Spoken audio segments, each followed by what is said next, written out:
إلا الله محمد رسول الله لا إله إلا الله محمد رسول الله. السلام علیکم پیارے دوستو، بسم اللہ الرحمن الرحیم. شروع اللہ کے نام سے جو بڑا مہربان نہایت رحم کرنے والا ہے. دوستو، آج کے اس ویڈیو میں ہم آپ کو بتائیں گے کہ حضرت آدم علیہ السلام کو کس طرح پیدا فرمایا گیا. آپ کے جسم مبارک کو بنانے کے لیے کون کون سے مٹی کا استعمال کیا گیا اور وہ مٹی زمین کے کون کون سے حصوں سے اٹھائی گئی، اور حضرت آدم علیہ السلام کو مٹی، پانی، ہوا اور آگ سے کس طرح پیدا فرمایا گیا، اور کیا حضرت آدم علیہ السلام کو اللہ تبارک و تعالیٰ نے خود اپنے دست قدرت سے پیدا فرمایا یا فرشتوں نے حضرت آدم علیہ السلام کی تخلیق کی. اور جب اللہ تبارک و تعالیٰ کے 4 مقرب فرشتے زمین پر مٹی اٹھانے کے لیے آئے تو زمین رو رو کر ان کے سامنے کون سی فریاد کرنے لگی، اور ایسی کون سی وجہ ہے جس کی وجہ سے انسانی زندگی میں غم زیادہ اور خوشیاں کم ہوتی ہیں. میرے دوستو، ان تمام تر سوالات کے جوابات قرآن و حدیث کی روشنی میں آج کی ویڈیو میں آپ کو بتائیں گے. لہٰذا آپ سے ریکویسٹ کرتے ہیں کہ ہماری اس ویڈیو کو آخر تک ضرور دیکھیے گا. میرے دوستو، جب اللہ تبارک و تعالیٰ کی ذات کے علاوہ کوئی بھی کائنات یا کوئی بھی مخلوق موجود نہ تھی، صرف اللہ تبارک و تعالیٰ کی ذات موجود تھی.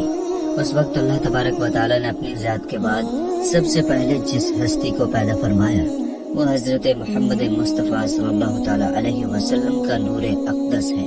اللہ تبارک و تعالیٰ نے اپنی ذات کے بعد سب سے پہلے اپنے محبوب کے نور کو پیدا فرمایا اور پھر حضرت محمد مصطفیٰ صلی اللہ تعالیٰ علیہ وسلم کے نور اقدس سے تمام مخلوقات کو پیدا فرمایا.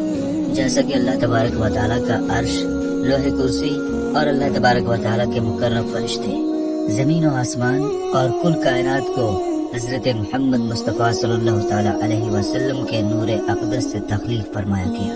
حضرت آدم علیہ السلام کی تخلیق سے پہلے زمین و آسمان اور اللہ تبارک و تعالیٰ کے مقرب فرشتوں کی تخلیق ہو چکی تھی. ان تمام اشیاء کو پیدا کرنے کے بعد اللہ تبارک و تعالیٰ نے حضرت آدم علیہ السلام کو تخلیق کرنے کا ارادہ فرمایا. میرے دوستو، آپ کو بتاتے چلیں کہ حضرت آدم علیہ السلام کی تخلیق 4 چیزوں سے کی گئی. نمبر 1 مٹی، نمبر 2 پانی، اور نمبر 3 ہوا، اور نمبر 4 آگ.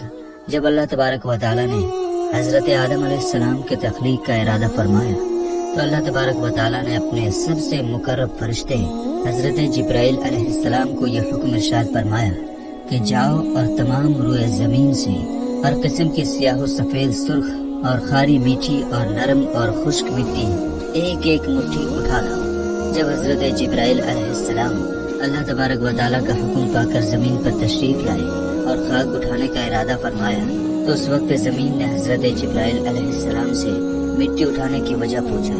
اس وقت حضرت جبرائیل علیہ السلام نے سارا واقعہ زمین کو بیان فرمایا. زمین نے عرض کیا کہ میں اس خدا کی پناہ چاہتی ہوں کہ تم مجھ سے مٹی اٹھا کر اس سے انسان بنائے جس کی وجہ سے میرا کچھ حصہ جہنم میں جائے. اس طرح زمین رو رو کر حضرت جبرائیل علیہ السلام کے سامنے خدا کی پناہ مانگنے لگی.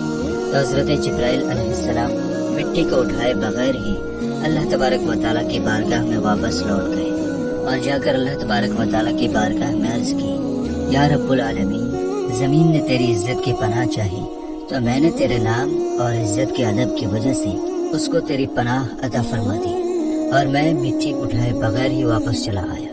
اس کے بعد اللہ تبارک و تعالیٰ نے حضرت اسرافیل علیہ السلام اور حضرت میکائیل علیہ السلام کو باری باری بھیجا، لیکن یہ دونوں فرشتے بھی اسی وجہ سے خالی ہاتھ واپس لوٹ آئے کیونکہ زمین نے ان سے بھی اللہ تبارک و تعالیٰ کی پناہ چاہی. تو ان دونوں فرشتوں نے بھی اللہ تبارک و تعالیٰ کے نام اور ادب کی وجہ سے زمین کو پناہ دی تھی اور خالی ہاتھ واپس لوٹ آئے. اس کے بعد پھر آخرکار اللہ تبارک و تعالیٰ نے ملک الموت علیہ السلام یعنی حضرت اسرائیل علیہ السلام کو بھیجا. حضرت اسرائیل علیہ السلام اللہ تبارک و تعالیٰ کے حکم کے مطابق جب زمین پر تشریف لائے تو زمین اسی طرح رونے لگی اور فریادیں کرنے لگی. اس وقت حضرت اسرائیل علیہ السلام زمین سے فرمانے لگے کہ تیرے رونے دھونے اور عرضی کی وجہ سے میں اپنے رب تبارک و تعالیٰ کی نافرمانی نہیں کر سکتا. لہٰذا حضرت اسرائیل علیہ السلام जमीन से मिट्टी उठाकर अल्लाह तबारक व तआला की बारगाह में हाजिर हो गए। यही वजह है कि अल्लाह तबारक व तआला ने हजरत इजराइल अलैहिस्सलाम को इंसानों की जानें निकालने का काम सुपुर्द किया और आपको मलकुल मौत अलैहिस्सलाम के मनसब पर फाइज किया। मेरे दोस्तों, तफसीर नईमी है कि मलकुल मौत अलैहिस्सलाम ने मुख्तलिफ 7 मकामात से मिट्टी उठाकर मक्का मुअज़्ज़मा के मुक़द्दस मकाम पर जमा किया, जहाँ आज काबा शरीफ है। वो 7 मकामात जहाँ से मलकुल मौत अलैहिस्सलाम ने मिट्टी उठाई वो ये हैं: नंबर 1 मक्का-ए मुकर्रमा, नंबर 2 ताइफ और नंबर 3 बैतुल मुक़द्दस और नंबर 4 हिंदुस्तान और नंबर 5 अबू कब्स और नंबर 6 अदन और नंबर 7 मदीना मुनव्वरा। मेरे दोस्तों, रिवायात में आता है कि मक्का शरीफ की मिट्टी से हजरत आदम अलैहिस्सलाम का सर मुबारक बनाया गया और बैतुल मुक़द्दस की मिट्टी से हजरत आदम अलैहिस्सलाम की गर्दन बनाई गई और अदन की मिट्टी से हजरत आदम अलैहिस्सलाम का सीना मुबारक बनाया गया और हिंदुस्तान की मिट्टी से हजरत आदम अलैहिस्सलाम की पुश्त और शिकम मुबारक बनाया गया और मदीना मुनव्वरा की मिट्टी से हजरत आदम अलैहिस्सलाम का दिल मुबारक बनाया गया और ताइफ की मिट्टी से हजरत आदम अलैहिस्सलाम के जिस्म के बाकी आज़ा तैयार किए गए। मेरे दोस्तों, हजरत आदम अलैहिस्सलाम की तख्लीक में जो 7 किस्म की मिट्टी इस्तेमाल हुई उनका जिक्र कुरान पाक में कुछ यूँ मिलता है। पहली मिट्टी जो हजरत आदम अलैहिस्सलाम की तख्लीक में इस्तेमाल हुई उसको कुरान पाक में तुराब कहा गया है। जिस तरह के अल्लाह तबारक व तआला पारा 17 सूरह हज की आयत नंबर 5 में इरशाद फरमाता है, हमने तुम्हें खुश्क मिट्टी से पैदा किया। मेरे दोस्तों, तुराब ऐसी मिट्टी को कहते हैं जो खुश्क हो और दूसरी मिट्टी जो हजरत आदम अलैहिस्सलाम की तख्लीक में इस्तेमाल हुई उसका जिक्र कुरान पाक में 3 के लफ्ज से मिलता है। 3 उस मिट्टी को कहते हैं जो भीगी हुई मिट्टी हो या नरम मिट्टी हो, जिस तरह के अल्लाह तबारक व तआला पारा नंबर 23 सूरह स्वाद की आयत नंबर 17 में इरशाद फरमाता है, मैं मिट्टी से बशर बनाने वाला हूँ। मेरे दोस्तों, 3 अरबी जुबान का लफ्ज है जिसके लुग़वी माने गीली या भीगी हुई मिट्टी है। ये मिट्टी जहाँ भी होती है उससे जमीन को हरा भरा कर देती है।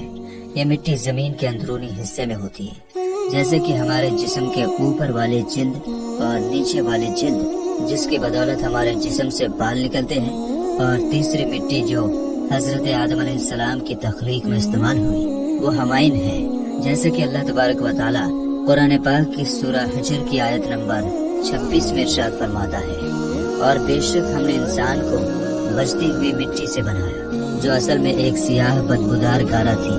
चौथी किस्म की मिट्टी जो हजरत आदम अलैहिस्सलाम की तख्लीक में इस्तेमाल हुई उसको मसनून कहा जाता है। मसनून वो गारा होता है जो पानी में कई रोज रहने की वजह से बदबूदार और सियाह हो चुका हो। 5वीं मिट्टी जो हजरत आदम अलैहिस्सलाम की तख्लीक में इस्तेमाल हुई वो तीनुल अजब है, यानी लेसदार मिट्टी। जिस तरह के अल्लाह तबारक व तआला सूरह साफ़ात की आयत नंबर 11 में इरशाद फरमाता है, बेशक हमने इंसान की असल यानी हजरत आदम अलैहिस्सलाम को लेसदार मिट्टी से पैदा फरमाया। और नंबर 6 पर जिस मिट्टी को हजरत आदम अलैहिस्सलाम की तख्लीक में इस्तेमाल किया गया उसको कुरान पाक में सलसाल कहा गया है, यानी खनखनाती हुई मिट्टी। जिस तरह के अल्लाह तबारक व तआला सूरह रहमान की आयत नंबर 14 में इरशाद फरमाता है, इंसान को बचती हुई मिट्टी से पैदा किया गया जैसे कि ठीकरी। और नंबर 7 पर हजरत आदम अलैहिस्सलाम की तख्लीक में जिस मिट्टी को इस्तेमाल किया गया उसको फख्खार कहते हैं, यानी कि पक्की मिट्टी या ठीकरी मिट्टी। मेरे दोस्तों, इस तरह रुए जमीन से मुख्तलिफ किस्म की मुख्तलिफ रंगों की मिट्टी को उठाया गया और हजरत आदम अलैहिस्सलाम को तख्लीक किया गया। इसी वजह से इंसानों के रंगों में भी फर्क पाया जाता है। मेरे दोस्तों, इस तरह जब हजरत आदम अलैहिस्सलाम की मिट्टी को जमा कर लिया गया तो हजरत आदम अलैहिस्सलाम की मिट्टी का गारा बनाने के लिए अल्लाह तबारक व तआला ने 7 किस्म के पानी का इस्तेमाल फरमाया। नंबर 1 आब फुरात। फुरात उस पानी को कहते हैं जो शीरी और मीठा हो। और नंबर 2 आब उजाज। आब उजाज उस पानी को कहते हैं जो खारा पानी हो। और नंबर 3 आब सलसलीब। आब सलसलीब उस पानी को कहते हैं जो पाक और शफाफ और खुशनुमा पानी हो। और नंबर 4 आब तस्नीम। आब तस्नीम उस पानी को कहा जाता है जो खुशबूदार पानी हो। और नंबर 5 आब रहीक। आब रहीक उस पानी को कहते हैं जो पाक नशेदार पानी हो, जैसे कि जन्नती शराब। और नंबर 6 आब कौसर। आब कौसर ऐसा पानी है जिसको पीते ही इंसान दुनिया का दुख, दर्द, भूख, प्यास सब कुछ भूल जाता है। जैसे कि अल्लाह तबारक व तआला कुरान पाक में इरशाद फरमाता है, इन्ना आतैना कल कौसर, बेशक हमने तुम्हें कौसर अता किया। और नंबर 7, आब रहमत। आब रहमत उस पानी को कहते हैं जो रहमत वाला पानी हो। इस तरह हजरत आदम अलैहिस्सलाम की मिट्टी को जमा करने के बाद इन तमाम पानियों को शामिल करके हजरत आदम अलैहिस्सलाम की खमीर की मिट्टी को गूंदा गया। मेरे दोस्तों, इस तरह जब हजरत आदम अलैहिस्सलाम का गारा तैयार हो गया तो उस पर अल्लाह तबारक व तआला ने 40 रोज तक बारिश बरसाई। हजरत आदम अलैहिस्सलाम के गारे पर उन 40 रोज तक गम की बारिश बरसाई गई और एक रोज खुशी की बारिश बरसाई गई। इसी वजह से इंसान की जिंदगी में गम ज्यादा और खुशियाँ कम होती हैं। तफसीर नईमी में है कि जब हजरत आदम अलैहिस्सलाम का गारा गूंदने के बाद तैयार हो गया तो अल्लाह तबारक व तआला ने फरिश्तों को हुक्म दिया कि इसको मक्का और ताइफ के दरमियान वादी नोमान में अरफात के पहाड़ के नजदीक रखें। फिर अल्लाह तबारक व तआला ने अपने दस्ते से उस गारे को हजरत आदम अलैहिस्सलाम का मुजस्समा बनाया और हजरत आदम अलैहिस्सलाम की सूरत तैयार की। इस तरह जब अल्लाह तबारक व तआला ने हजरत आदम अलैहिस्सलाम का मुजस्समा तैयार फरमाया तो उसके बाद उस मुजस्समे को खुश करने के लिए अल्लाह तबारक व तआला ने 7 किस्म की हवाएं उस पर चलाई। नंबर 1 तेज हवा, और नंबर 2 धीमी हवा, और नंबर 3 गर्म हवा, और नंबर 4 सर्द हवा, और नंबर 5 दरमियानी हवा, और नंबर 6 रहमत वाली हवा, और नंबर 7 सिर्फ हवा। इन 7 किस्म की हवाओं की वजह से जब हजरत आदम अलैहिस्सलाम का मुजस्समा खुश्क हो गया, जिसको मिट्टी और पानी से बनाया गया था, अब हजरत आदम अलैहिस्सलाम के उस मुजस्समे को पक्का करने के लिए अल्लाह तबारक व तआला ने उस मुजस्समे को 7 किस्म की आग से गुजारा। नंबर 1 सियाह रंग वाली आग, और नंबर 2 सुर्ख रंग की आग, और नंबर 3 पीली आग, और नंबर 4 नीली किस्म की आग, और नंबर 5 धुएं वाली आग, और नंबर 6 बगैर धुएं वाली आग, और नंबर 7 तेज और धीमी आग। इन 7 किस्म की आग से हजरत आदम अलैहिस्सलाम के मुजस्समे को गुजार कर पुख्ता और मजबूत किया गया। मेरे दोस्तों, इस तरह जब हजरत आदम अलैहिस्सलाम का मुजस्समा मिट्टी, पानी, हवा और आग से बनकर बिल्कुल तैयार हो गया और हजरत आदम अलैहिस्सलाम की शक्ल सूरत मुकम्मल तौर पर बन गई और अल्लाह तबारक व तआला ने हजरत आदम अलैहिस्सलाम को अपनी पसंदीदा शक्ल सूरत पैदा फरमाया, जिस तरह के अल्लाह तबारक व तआला कुरान पाक में इरशाद फरमाता है, और हमने हजरत आदम अलैहिस्सलाम को अपनी सूरत पर पैदा किया। जब हजरत आदम अलैहिस्सलाम की सूरत तैयार हो गई तो फरिश्ते इस सूरत को देखकर हैरान होने लगे और ताज्जुब करने लगे, क्योंकि उन्होंने इससे पहले ऐसी खूबसूरत सूरत को नहीं देखा था। और जब इब्लीस हजरत आदम अलैहिस्सलाम के पुतले के पास आया तो उसके इर्द गिर्द फिर कर बोला कि ऐ फरिश्तों, तुम इसको देखकर ताज्जुब क्यों करते हो? ये तो एक अंदर से खाली जिस्म है जिसमें जगह जगह सुराख है, और इसकी कमजोरी का हाल ये है कि अगर भूखा हो तो गिर पड़ेगा और खूब सैर होकर तो चल न सकेगा। इसके बाद इब्लीस बोला कि इसके सीने की बाईं जानिब एक कोठड़ी है, यानी दिल है। ये खबर नहीं कि इसमें अल्लाह तबारक व तआला क्या रखेगा, शायद ये कि ये लतीफ़ाए रब्बानी है। इसकी वजह से अल्लाह तबारक व तआला ने इसको खिलाफत का हकदार मुकर्रर किया है। जब हजरत आदम अलैहिस्सलाम की सूरत और मुजस्समा बिल्कुल तैयार हो गया तो अल्लाह तबारक व तआला ने हजरत आदम अलैहिस्सलाम के जिस्म में रूह दाखिल करने का इरादा फरमाया।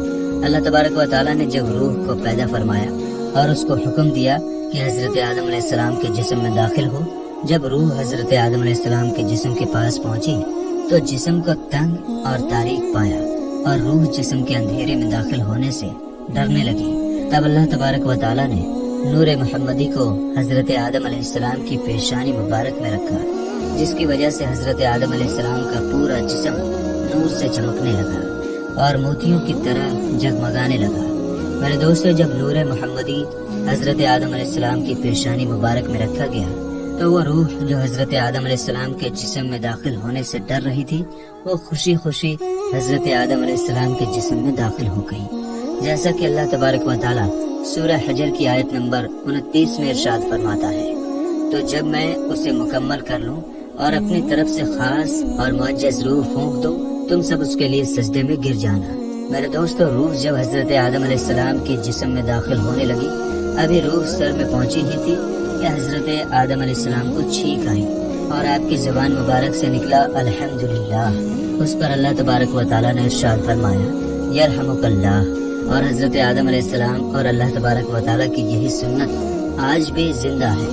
جب روح حضرت آدم علیہ السلام کی کمر تک پہنچی تو حضرت آدم علیہ السلام نے اٹھنا چاہا مگر گر پڑے، کیونکہ نیچے کے حصے میں روح ابھی نہیں پہنچی تھی۔ اس پر اللہ تبارک و تعالیٰ نے ارشاد فرمایا کہ بے شک انسان جلد باز پیدا کیا گیا، اور جب روح حضرت آدم علیہ السلام کے جسم میں مکمل طور پر داخل ہو گئی اور تمام بدن میں پھیل گئی تو اللہ تبارک و تعالیٰ نے حضرت آدم علیہ السلام کو حکم فرمایا کہ فرشتوں کے پاس جاؤ اور جا کر ان کو سلام کرو اور سنو کہ وہ تمہیں کیا جواب دیتے ہیں۔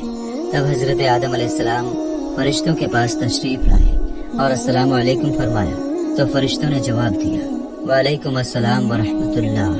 اس وقت اللہ تبارک و تعالیٰ نے حضرت آدم علیہ السلام سے ارشاد فرمایا یہی الفاظ تمہارے اور تمہاری اولاد کے لیے سلام کے لیے مقرر کیے گئے۔ حضرت آدم علیہ السلام نے اللہ تبارک و تعالیٰ کی بارگاہ میں عرض کی یا رب العالمین میری اولاد کون ہے؟ تب اللہ تبارک و تعالیٰ نے حضرت آدم علیہ السلام کی پشت مبارک پر اپنا دست قدرت پھیرا۔ اس وقت تمام انسانی روحیں حضرت آدم علیہ السلام کے جسم سے باہر نکل آئی اور حضرت آدم علیہ السلام نے ان تمام روحوں کو دیکھا۔ میرے دوستو، اس طرح حضرت آدم علیہ السلام کی تخلیق ہوئی۔ اللہ تبارک و تعالیٰ سے دعا ہے کہ اللہ تبارک و تعالیٰ اپنے پیارے حبیب حضرت محمد مصطفیٰ صلی اللہ تعالیٰ علیہ وسلم کے بتائے ہوئے راستے پر چلنے کی توفیق عطا فرمائے